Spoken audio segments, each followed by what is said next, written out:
Hey guys, my name is Nate, and I'm the Outdoorsman, and today I'm going to be talking about survival kits, whether you should DIY or buy. Let's get started.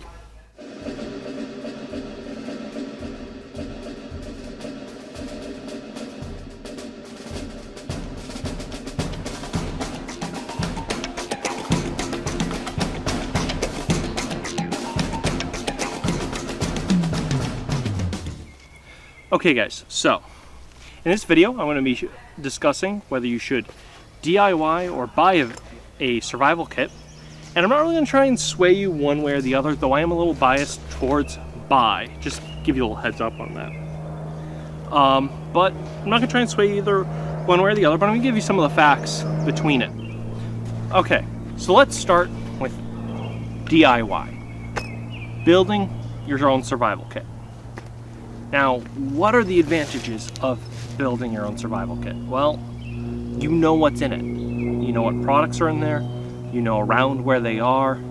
You know their strengths and weaknesses for the most part. And you know the quality that you purchased.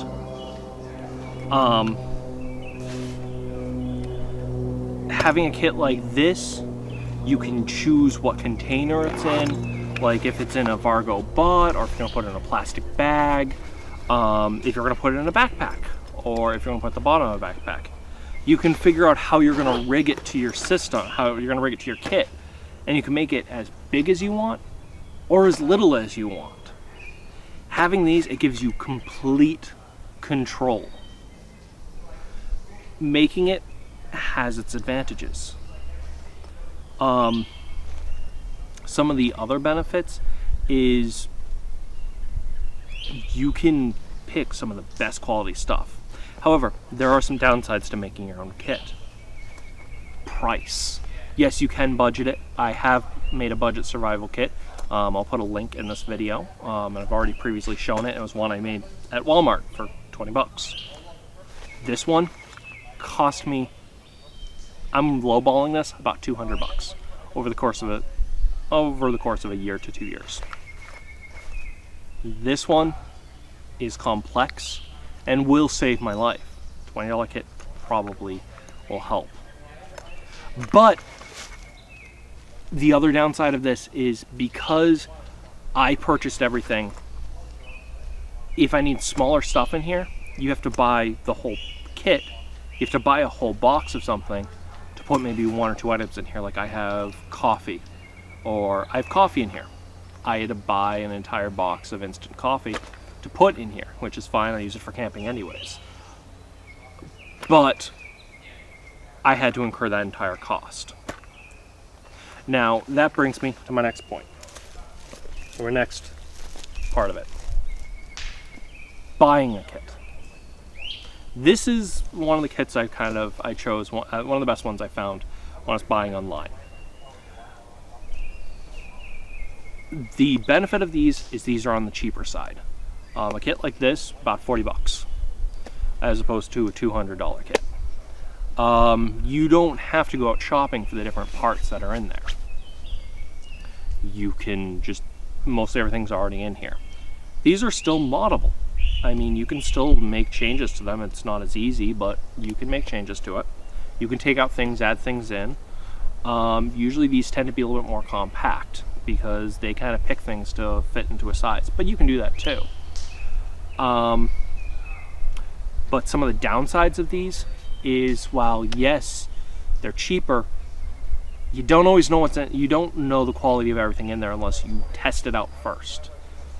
The downside, and also sometimes depending on the company, I'm not going to say that about this company because I haven't really put this through its paces, but the company could have cut corners or outsourced certain products, and you don't know the quality of that. These people chose some pretty good stuff in it, but here's the thing. If you want to find a good kit, you have to do research. It takes time. You have to find a kit that matches your needs, and has stuff in it. And sometimes some of those kits can be expensive. Could be as much as this, but not for the same amount of quality. So if you're gonna buy a $200 survival kit, make your own. But if you're going to buy a cheap kit, maybe think about buying one. They can get things cheaper because they buy in bulk. That extra cost you incurred, they're using more efficiently, so they aren't charging you as much. So those savings can get passed on to you. Though you can get burned with survival kits. You can find survival kits that are junk on the market that are still pricey. And that's a risk that you have to take with it. Some advice if you're going to buy a survival kit: internet, not stores. The internet, you can find kits that match your thing. Just go on to Amazon, type in survival kit. You'll find everything. You'll find everything you want. You'll find everything from a cheap $5 sardine can kit, all the way up to like a $200 extensive kit, which those $200 extensive kits that are like in a giant backpack aren't my thing. I prefer wilderness survival kits that are smaller, that fit into my pack, because I already carry things with me. A lot of things with me, and that aren't really meant for survival, but for general camp tasks. This has just been some quick thoughts on basically buying or DIYing your own survival kit. If you have any thoughts or any opinions on it, feel free to comment down below. And as always, be civil down there. We all have our opinions, and everyone's opinions do matter. Because, well, what may work for you may not work for others. My name is Nate. I'm the Otter Outdoorsman. And if you want to see these kits that I have, I'll be posting links down below to a more in-depth look at them. They are pretty interesting. You have a good day, and remember, get out in the woods and have some fun.